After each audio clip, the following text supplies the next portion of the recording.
Telangana parliament ఎన్నికల్లో నల్గొండ జిల్లా కాంగ్రెస్ అభ్యర్థుల ఎంపికపై ఆసక్తికర చర్చ జరుగుతోంది. అసెంబ్లీ ఎన్నికల్లో ఓటమికి పీసీసీ చీఫ్ ఉత్తమ్ కారణమని నేతలు చెప్తుంటే ఆయన్ను నల్గొండ బరిలో దించారు. ఎమ్మెల్యేగా ఓడిపోయిన కోమటిరెడ్డి భువనగిరి నుంచి పోటీ చేస్తుండటం కూడా చర్చనీయాంశంగా మారింది.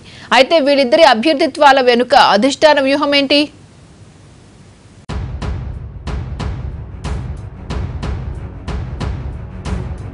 పార్లమెంటు ఎన్నికలకు కాంగ్రెస్ పార్టీ అందరికంటే ముందే నల్గొండ నుంచి పీసీసీ చీఫ్ ఉత్తమ్ కుమార్ రెడ్డి, భువనగిరి నుంచి కోమటిరెడ్డి వెంకటరెడ్డి పేర్లను ప్రకటించింది.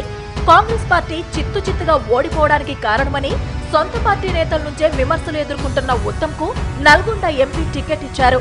నల్గొండ అసెంబ్లీ ఎన్నికల్లో ఓడిన కోమటిరెడ్డి వెంకటరెడ్డికి భువనగిరి టికెట్ ప్రకటించడం కూడా ఆశ్చర్యకరం. ఎంతమంది కాంగ్రెస్ ఉద్దండులు నల్గొండ టికెట్ ఆశించినా అనూహ్యంగా పీసీసీ చీఫ్ ఉత్తమ్ కుమార్ రెడ్డిని నల్గొండ ఎంపీ అభ్యర్థిగా ప్రకటించింది అధిష్టానం. జానారెడ్డిని నల్గొండ పార్లమెంటు నియోజకవర్గ ఇన్ఛార్జిగా ప్రకటించింది. నల్గొండ లోక్సభ పరిధిలో దేవరకొండ, నాగార్జునసాగర్, మిర్యాలగూడ, హుజూర్ నగర్, కోదాడ, సూర్యాపేట, నల్గొండ మొత్తం 7 శాసనసభ స్థానాలు ఉన్నాయి. ఇందులో హుజూర్ నగర్ రెడ్డి నుంచి ఉత్తమ్ కుమార్ రెడ్డి ఎమ్మెల్యేగా ప్రాతినిధ్యం వహిస్తున్నారు. కోదాడ, హుజూర్ నగర్ నుంచి 5 సార్లు ఎమ్మెల్యేగా గెలిచారు. మొన్న జరిగిన అసెంబ్లీ ఎన్నికల్లో ఉత్తమ్ కుమార్ రెడ్డి భార్య కోదాడలో స్వల్ప మెజారిటీతో ఓడిపోయారు. హుజూర్ నగర్, కోదాడలో కాంగ్రెస్ కు గట్టి పట్టు ఉంది. ఇక సాగర్, దేవరకొండ, మిర్యాలగూడ జానారెడ్డికి గట్టి పట్టు ఉంది. అందువల్ల జానారెడ్డిని నల్గొండ పార్లమెంటు నియోజకవర్గ ఇన్ఛార్జిగా నియమించింది కాంగ్రెస్. నల్గొండ పార్లమెంటు నుంచి గెలిస్తే భార్యను హుజూర్ నగర్ నుంచి ఎమ్మెల్యేగా గెలిపించుకోవచ్చని ఉత్తమ్ భావిస్తున్నారు. రాహుల్ ప్రధాని అయితే కేంద్ర మంత్రి కూడా కావచ్చనేది ఉత్తమ్ వ్యూహం.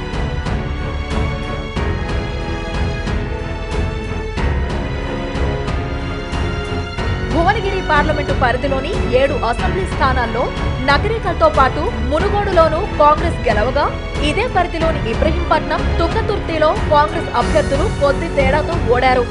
భువనగిరి, ఆలేరులో కాంగ్రెస్ కు కోమటిరెడ్డి బ్రదర్స్ కు క్యాడర్ బలంగా ఉంది.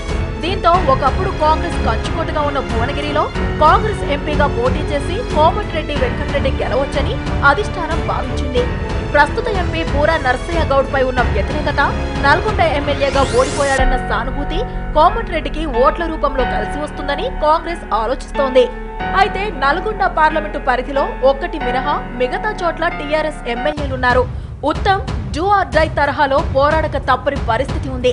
అటు అసెంబ్లీ ఎన్నికల్లో ఓడిపోయిన కోమటిరెడ్డి కూడా అగ్ని పరీక్షను ఎదుర్కొంటున్నారు.